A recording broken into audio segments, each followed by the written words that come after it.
राधे राधे। जय श्री कृष्ण। आज आप सुनेंगे जीतिया व्रत कथा। जीतिया व्रत एक अत्यंत ही महत्वपूर्ण व्रत है। इस व्रत में माताएं अपनी संतानों की सुरक्षा व स्वास्थ्य के लिए पूरे दिन पूरी रात तक निर्जला व्रत रखती हैं। यह व्रत स्त्रियों की तपस्या, मातृत्व, प्रेम एवं निष्ठा का प्रतीक है। श्रद्धा पूर्वक यह व्रत करने से संतान दीर्घायु, निरोगी, तेजस्वी एवं सुख संपन्न होती है। जीवित पुत्री का व्रत अश्विन मास के कृष्ण पक्ष की अष्टमी के दिन मनाई जाती है। मुख्य रूप से उत्तर भारत, बिहार और झारखंड में इस व्रत का पालन किया जाता है। जीवित पुत्री का व्रत को जीतिया व्रत के रूप में भी जाना जाता है। आइए अब हम आपको जीतिया व्रत की कथा सुनाते हैं। राजा जीमुतवाहन, पक्षीराज गरुड़ एवं शंखचूड़ नामक नाग की कथा। पूर्व काल में एक समय राजा जीमुतवाहन अपने साले मित्रावसु सहित समुद्र तट के वनों में भ्रमण कर रहा था। इतने में उसने एक व्याकुल युवा पुरुष को अपनी ओर आते हुए देखा तथा उसके पीछे एक वृद्धा स्त्री हाय पुत्र कहकर करुण क्रंदन करती हुई आ रही थी। पीछे आते हुए सैनिक के समान किसी पुरुष ने एक ऊंची चट्टान के समीप लाकर उस युवक को छोड़ दिया। जीमुतवाहन ने उस युवक से पूछा कि तू कौन है तथा क्या चाहता है? तेरी माता तेरे लिए विलाप क्यों कर रही है? इन प्रश्नों के उत्तर में उस युवक ने जीमुतवाहन के समक्ष संपूर्ण वृत्तांत का वर्णन करते हुए कहा कि प्राचीन समय में कश्यप की दो पत्नियां विंता एवं कद्रू के मध्य किसी कथा के प्रसंग में परस्पर विवाद हो गया। कद्रू ने कहा कि सूर्य के अश्व काले हैं तथा विंता ने कहा कि श्वेत हैं। इसी बात पर उन्होंने आपस में शर्त लगा ली कि जिसकी बात झूठी है वह दूसरी की दासी बन जाएगी। विजय की इच्छा से कद्रू ने अपने पुत्र सर्पों के द्वारा विषैली फुनकार से सूर्य के अश्वों का रंग काला करवा दिया तथा छल पूर्वक विजय हो गई। तदोपरांत कद्रू ने विंता को दासी बना लिया। यह सत्य है कि स्त्रियों की पारस्परिक ईर्ष्या भी दुखद होती है। जब यह प्रसंग विंता के पुत्र गरुण को ज्ञात हुआ तो उन्होंने शांति पूर्वक अपनी माता को दासता से मुक्त करने हेतु कद्रू से प्रार्थना की। तब कद्रू के पुत्र नागगण आपस में विचार विमर्श करके बोले कि हे गरुण, देवताओं ने अभी क्षीर सागर का मंथन प्रारंभ किया है। क्योंकि तुम अत्यंत बलवान हो, अतः अपनी माता की मुक्ति के प्रतिफल से वहां से अमृत लाकर हमें दो। तदुपरांत अपनी माता को स्वीकार करो। नागों के यह वचन सुनकर अमृत के लिए क्षीर सागर पर जाना गरुड़ ने अत्यंत पौरुष का प्रदर्शन किया। गरुड़ के पराक्रम से प्रसन्न होकर भगवान विष्णु ने स्वयं गरुड़ से कहा कि मैं तुमसे अत्यंत प्रसन्न हूँ, अतः कुछ वर मांगो। माता के दासत्व के अपमान से कुद्र गरुड़ ने भगवान से वर मांगा कि नाग मेरे भक्ष्य हों। भगवान ने तथास्तु कहकर उसे यही वरदान दिया। तत्पश्चात गरुड़ अपने पराक्रम से अमृत को प्राप्त कर जब चलने लगा तब इंद्र ने उससे कहा कि हे पक्षीराज, तुम्हें कुछ ऐसा करना चाहिए जिससे वे मूर्ख सर्प अमृत का पान ना कर सकें, अतः मैं इसको सर्पों से हरण कर लूं।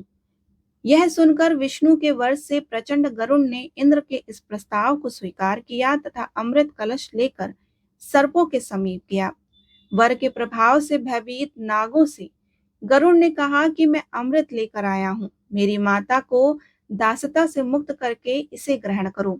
यदि तुम्हें मुझसे भय है तो मैं इसे कुशा के आसन पर रख देता हूँ एवं अपनी माता को मुक्त करके ले जाता हूँ। तुम लोग इसे स्वीकार करो। नागों ने कहा कि उचित है, तुम ऐसा ही करो। इस प्रकार कहने पर गरुड़ ने पवित्र कुशासन पर अमृत कलश को रख दिया तथा नागों ने गरुड़ की माता विंता को मुक्त कर दिया। माता को दासता से मुक्त कराकर गरुड़ के प्रस्थान करने पर नाग निर्भयता पूर्वक जब अमृत पान करने हेतु एकत्र हुए तब इंद्र ने अपनी शक्ति से कुशासन पर रखे हुए सुधा कलश का अपहरण कर लिया। हताश नागों ने विचार किया कि संभवतः कुछ अमृत गिरकर कुशा में लगा हो, अतः वे कुशाओं को चाटने लगे। कुशाओं को चाटने से इनकी जीवा के दो भाग हो गए। अत्यंत लोभ के कारण नागों को यह फल प्राप्त हुआ। अमृत के स्वाद से वंचित नागों का शत्रु गरुड़ भगवान विष्णु के वरदान के कारण बारंबार नागों पर आक्रमण कर उनका भक्षण करने लगा।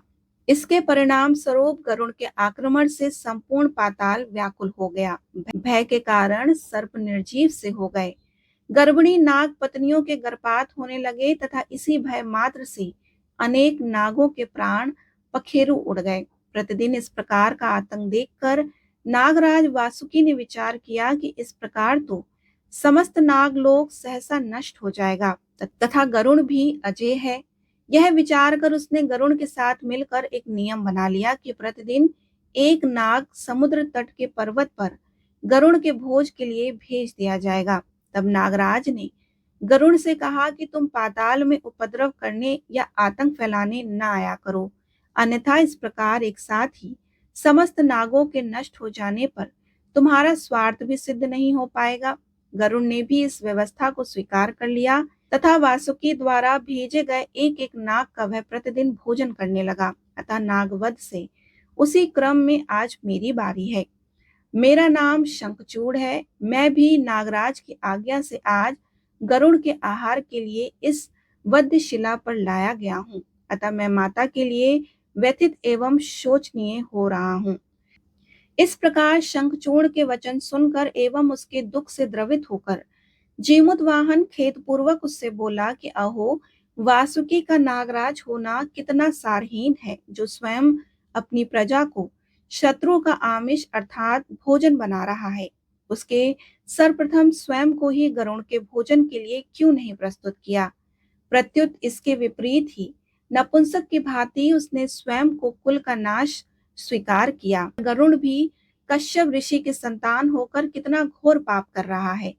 महान पुरुषों को भी इस देह के प्रति कितना मोह है। इसलिए आज मैं तुम एक नाग की अपना शरीर दान करके रक्षा करूंगा, तुम व्यर्थ शोक ना करो। यह सुनकर शंखचूड़ भी धैर्य पूर्वक बोला कि हे महात्मन, ऐसा पुनः मत कहना।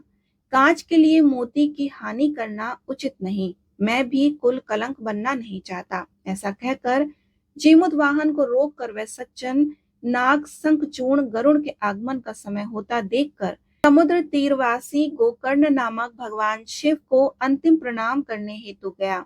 उसके प्रस्थान करने पर दयानिधि जीमूतवाहन को उसकी रक्षा के लिए अपना प्राण दान करने का अवसर मिल गया। तब उसने युक्तिपूर्वक किसी कार्य के बहाने से अपने साथी मित्रावसु को वहां से भेज दिया। उसी समय वहां उपस्थित हुए गरुड़ के पंखों की वायु से कंपन करती हुई भूमि मानो उस महापुरुष के दर्शन से आश्चर्यचकित होकर घूगर्ण करने लगी। गरुड़ के आगमन के इस लक्षण से सतर्क होकर परोपकारी जीमूतवाहन उस वध्यशिला पर चढ़ गया। उसने विशाल पंखों की छाया से आकाश को ढके हुए गरुड़ की चोंच मारकर उस महाप्राणी जीमूतवाहन को उठा लिया। बहती हुई रक्तधारा वाले जीमूतवाहन को पहाड़ की चोटी पर ले जाकर उसका भक्षण करने लगा। उसी समय आकाश से पुष्प वृष्टि होने लगी, जिससे गरुड़ भी आश्चर्यचकित हो गया। इतने में ही शंखचूड़ भी गोकर्णेश्वर शिव को प्रणाम करके आ गया तथा वध्यशिला को रक्त से लथपथ पाकर विचार करने लगा कि धिक्कार है मुझे, उस महात्मा ने अवश्य ही मेरे लिए जीवन दान दिया है। गरुड़ इस समय उसे कहाँ ले गया होगा? मैं उसे शीघ्र खोजता हूँ, संभव है मैं उसे प्राप्त कर लूं। ऐसा विचार कर वह सज्जन रक्त की धारा का अनुसरण करते हुए चलने लगा। उधर जीमूतवाहन को प्रसन्न देखकर गरुड़ ने उसका भोजन करना छोड़ दिया तथा आश्चर्यचकित हो उसे देखने लगा। यह नाग नहीं है, कोई अन्य ही जीव है, जो मेरे भक्षण करने पर भी मृत नहीं अपितु इसके विपरीत प्रसन्न हो रहा है। इस प्रकार मन में विचार करते हुए गरुड़ से अपनी इष्ट सिद्धि के लिए जीमूतवाहन बोला कि हे पक्षीराज, अभी मेरी देह में मांस एवं रक्त शेष है, फिर भी तुम बिना तृप्त हुए ही सहसा भोजन करने से क्यों रुक गए हो? यह सुनकर आश्चर्यचकित गरुड़ ने पूछा कि हे सज्जन, तुम नाग नहीं हो, अतः बताओ कौन हो? जीमूतवाहन बोला, मैं नाग ही हूँ। तुम भोजन करो, जो प्रारंभ किया उसे समाप्त करो। महान व्यक्ति किसी भी कार्य को आरंभ करके समाप्त किए बिना नहीं छोड़ते। जीमूतवाहन ऐसा कह ही रहा था कि शंखचूड़ दूर से चिल्लाकर बोला कि हे गरुड़, इसका भक्षण मत करो, मत करो। यह नाग नहीं है, तुम्हारा भक्ष नाग मैं हूँ। तुम्हें यह सहसा भ्रम कैसे हो गया, इसे मुक्त कर दो। यह सुनकर पक्षीराज गरुड़ अत्यंत ही व्याकुल हो गया एवं जीमुतवाहन को अपनी अभिष्ट सिद्धि न होने का खेद हुआ। तदंतर परस्पर वार्तालाप के प्रसंग में व्यथित होते हुए यह ज्ञात कर कि वह विद्याधरों का राजा है तथा भ्रम से उसका भक्षण करने पर गरुड़ का भारी मानसिक ताप हुआ। यह विचार करने लगा कि मुझ जैसे क्रूर ने भारी पाप किया है। व्रति के व्यक्तियों से पाप को जाना सुलभ या स्वाभाविक है। यह एक प्रशंसनीय महात्मा है जो परहित के लिए अपने प्राण दे रहा है। मैंने अज्ञानवश संसार को नीचा कर दिया। इस प्रकार पश्चाताप कर पाप मुक्ति हेतु अग्नि में भस्म होकर प्राण त्याग करने का विचार करते हुए गरुड़ से जीमुतवाहन ने कहा कि हे पक्षीराज, दुखी क्यों हो रहे हो? यदि वास्तविकता में पाप से भयभीत हो तो आज इन सर्पों का भक्षण करना त्याग दो तथा पूर्व में जिनका भक्षण कर चुके हो उनके लिए पश्चाताप करो। यही इसका प्रायश्चित है और प्रतिक्रिया है। इसके अतिरिक्त और भी कुछ विचारना व्यर्थ है। इस प्रकार प्राणियों पर दया करने वाले जीमुतवाहन के कहने पर गरुड़ ने उसके वचन को गुरु आज्ञा के समान माना एवं तत्पश्चात वह भक्षण किए हुए नागों को जीवित करने हेतु अमृत लेने गया। छत विहिज अंगों वाले जीमुतवाहन पर उसकी पत्नी मलयवती की भक्ति से संतुष्ट होकर स्वयं माता गौरी ने अमृत सिंचन किया। साक्षात माता गौरी द्वारा अमृत सिंचन करने से जीमुतवाहन के अंग अधिक मनोहर हो गए एवं उसकी अत्यधिक शोभा बढ़ गई। आनंदित देवताओं के गायन एवं वादन सहित स्वस्थ होकर उठे। जीमुतवाहन को देखकर गरुड़ ने संपूर्ण समुद्र तट पर अमृत की वर्षा कर दी। इस अमृत सिंचन के प्रभाव से तट पर इधर उधर बिखरे हुए सभी नाग कंकाल पुनर्जीवित हो उठे। फलतः वह वेला वन नागों के समूह से भर गया एवं उन्हें सदैव के लिए गरुड़ से भय से मुक्ति मिल गई। ऐसा प्रतीत होता था कि नाग कुल के रक्षक जीमुतवाहन के दर्शन हेतु समस्त पाताल वहां उपस्थित हो गया है। तदंतर अक्षय शरीर एवं अक्षय यश से सुशोभित जीमुतवाहन का समस्त बंधुओं ने अभिनंदन किया। जीमुतवाहन की पत्नी एवं उसके माता पिता सभी अत्यंत प्रसन्न हुए। जीमुतवाहन के कहने पर शंखचूड़ भी रसातल के प्रस्थान कर गया तथा जीमुतवाहन का यश तीनों लोकों में प्रकाशित हो गया। तदंतर देवताओं के समूह गरुड़ के समीप आकर जीमुतवाहन को प्रणाम करने लगे। माता पार्वती की कृपा से जीमुतवाहन के मतंग नामक संबंधी भी भय से आकर उसे प्रणाम करने लगे, जो पहले उसके विरुद्ध थे। उन्हीं पूर्व विरोधी बंधुओं द्वारा प्रार्थना करने पर जीमुतवाहन अपनी पत्नी मलयवती एवं प्रिय मित्र मित्रावसु के साथ मलायचल से हिमाचल स्थित अपनी प्राचीन राजधानी को प्रस्थान कर गया। इस प्रकार उस धैर्यशील जीमुतवाहन ने चिरकाल तक विद्याधर चक्रवर्ती पद का उपभोग किया। इस प्रकार भविष्य पुराण एवं स्कंद पुराण में वर्णित जीवित पुत्रिका व्रत कथा संपूर्ण हुई। बोलिए भगवान जीमुतवाहन की जय।